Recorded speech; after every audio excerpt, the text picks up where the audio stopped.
Masingalew sa matambo. Ika. Ginger garlic. Garlicky, rokete. Moli. Belum talaga sa capsicum. Kaya ito ay yung gusto na kakana namin na were. Kakana namin na were. Were ko ito ya. Ya, kakana bulang-bula. Singaning gangi.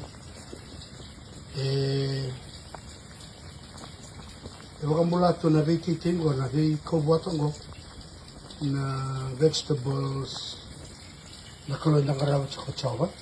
Kung nakaisulibi ka namin ng bulang-bula. Sinatang buli ko. Ay karos nga ulo ka walu nisimo. So ni Rolando sa ulo ka.